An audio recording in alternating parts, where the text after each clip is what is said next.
টঙ্গী বিশ্ব ইজতেমার ময়দান। আমরা সরাসরি বিশ্ব ইজতেমার ময়দান থেকে কথা বলতেছি। এখানে কাজ চলতেছে। তো আমরা সরাসরি চলে যাব বিশ্ব ইজতেমার সম্পর্কে কিছু তথ্য জানার জন্য, যে নাদিমের কাছে চলে যাব সরাসরি। আমাদের সাথে যুক্ত আছেন নাদিম হাসান। তো নাদিম, তুমি বলো যে আমাদের বিশ্ব ইজতেমাটি কত তারিখ অনুষ্ঠিত হতে যাচ্ছে, আসলে এই বিষয়টা দেশবাসীকে জানাও।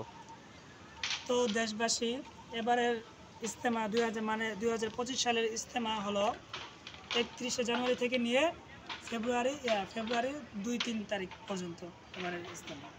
নাদিম, আমরা আরেকটি বিষয় জানতে চাই যে প্রতি বছর কিন্তু সাতপন্থীরা একটা ইজতেমা করার চেষ্টা করে, এবং কি গত বছর হয়েছে 2024 সালে। এবছর কি হবে কিনা সে বিষয়ে কি কতটুকু জানো?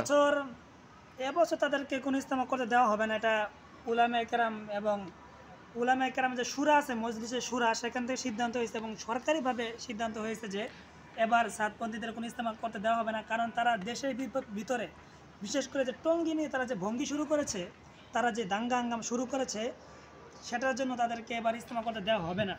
যদিও বিগত বছরে ফ্যাসিস্ট আমলে তারা ইজতেমা করে আসছে, এখানে দ্বিতীয় পর্বে ইজতেমা করে আসছে, কিন্তু তারা এবার যে কর্মকাণ্ডটা তারা করেছে, মানে বিগত সালে 2000 মানে ফ্যাসিস্ট সরকারের আমলে 2018 সালে তারা যে হত্যাকাণ্ডটা ঘটিয়েছে ইজতেমা ময়দানে, ঠিক সেই হত্যাকাণ্ডটাও এবার তারা এই গত কয়েকদিন আগে এখানে ঘটিয়েছে।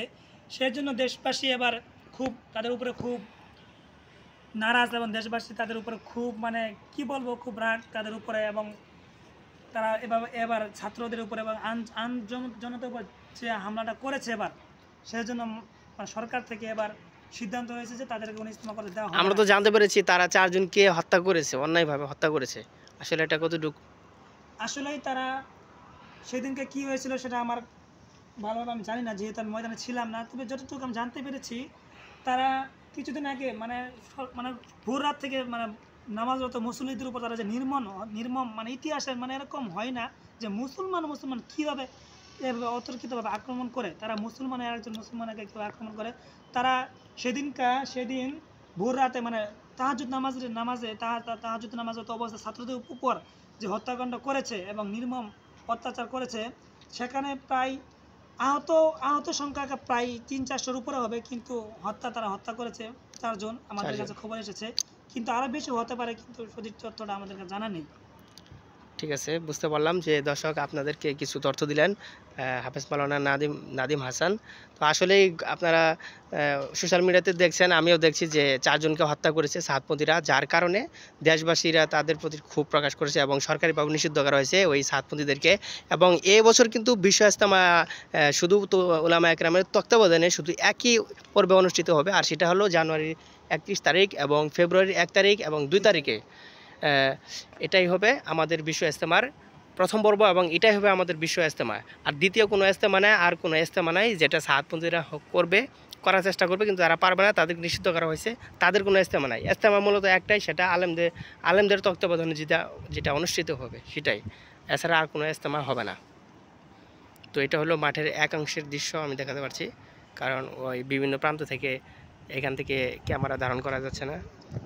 এদিকে অনেক বড় মাঠ, তো ওইদিকে আর অনেক বিশাল বড় মাঠ, আমরা একাংশে দেখাতে পারতেছি শুধুমাত্র। আর ওটা হয়েছে কামারপাড়া ব্রিজ, এবং ওটা হচ্ছে তুরাগ নদীর পাড়।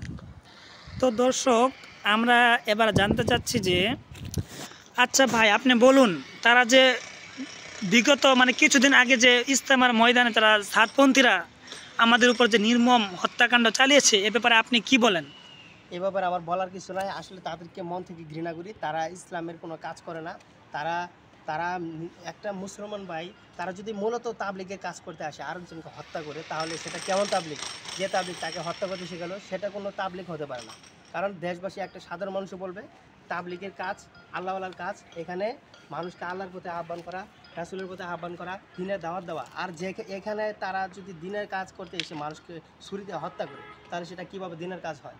কাজেই এটা সাধারণ জনগণ, মূর্খ শিক্ষিত সবাই বুঝে গেছে যে এটা কোনো তাবলিগি কাজ না। সাতপন্থীরা যে কাণ্ডটা ঘটেছে, নির্মমভাবে 4টা মুসল্লিকে হত্যা করছে।